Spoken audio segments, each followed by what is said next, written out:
বিসমিল্লাহির রহমানির রহিম। আসসালামু আলাইকুম। দেশ এবং দেশের বাইরে থেকে যে যেখান থেকে দেখছেন আমাদের আজকের এই প্রতিবেদনটি, আপনাদের সকলকে জানাই কৃষকের কথার নতুন পর্বে স্বাগতম। দর্শক বন্ধুরা, আমরা বরাবরের মতো আবারও একটি আঙ্গুরের বাগানে চলে আসলাম। তো এই আঙ্গুরের বাগানের আমাদের যে উদ্যোক্তা ভাই, তিনি পেশায় একজন সরকারি চাকরিজীবী এবং সেনা সদস্য। তো এলাকার বাইরে থেকেও কিন্তু শখের বশে গড়ে তুলেছেন তার এই আঙ্গুরের বাগানটি অত্যন্ত সুন্দর এবং ভালোভাবে। তো মাশাআল্লাহ, আলহামদুলিল্লাহ, আঙ্গুরের ফলনটাও কিন্তু আসছে বেশ ভালো, আমরা দেখতে পাচ্ছি এবং আপনাদেরকে দেখানোর চেষ্টা করছি। তো আজকে ভাই গতকাল বাড়ি আসছে। আজকে সকালেই, এখন কিন্তু প্রায় 8টা বাজে। তো এই সকালেই কিন্তু ভাই এই আঙ্গুরের পরিচর্যায় চলে আসছে।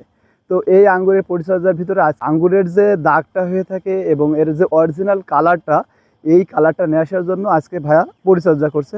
তো কি কীটনাশক বা ছত্রাকনাশক ব্যবহার করছে এবং কেমন ডোজ দিচ্ছে এবং এটা করলে এর কি সুফল রয়েছে, আজকে আমরা ভাইয়ের কাছ থেকে বিস্তারিত জানবো এই ছোট্ট ভিডিওর মাধ্যমে।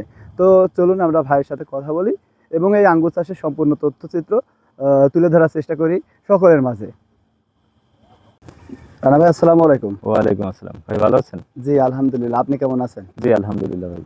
তো বাড়ি এসে আপনি কাজে জয়েন করেছেন নাকি? জি ভাই, আমার তো অনেক শখ করে একটা আঙ্গুর বাগান করেছি। তো ছুটিতে বাসায় আসছি, তো একটু পরিচর্যা করছি আর কি।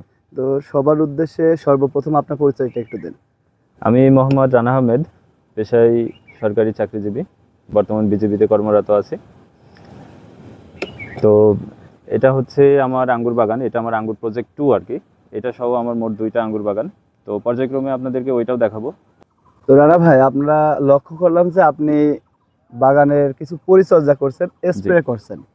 তো এই বর্তমান আঙ্গুরের এই অবস্থা আমরা একটু দর্শকদের দেখাই।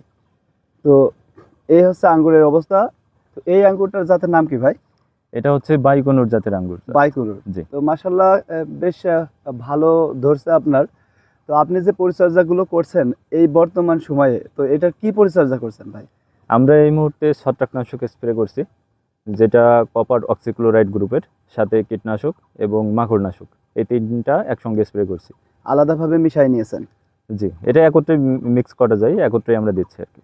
মানে আলাদা পাত্রে মিশাই নিয়েছেন, জি। নিয়ে একটা ড্রামে দিয়ে তারপরে স্প্রে করছেন জি জি নাকি? জি। আচ্ছা, আপনি এই যেটা স্প্রে করছেন, এই ছত্রাকনাশক দিলে আপনার এই ফলের কি সুবিধা বা অসুবিধা রয়েছে? আচ্ছা, কপার অক্সিক্লোরাইড গ্রুপের যে ছত্রাকনাশক আছে, এটা মূলত কাজ হচ্ছে ফলের উপর একটা লেয়ার তৈরি করা।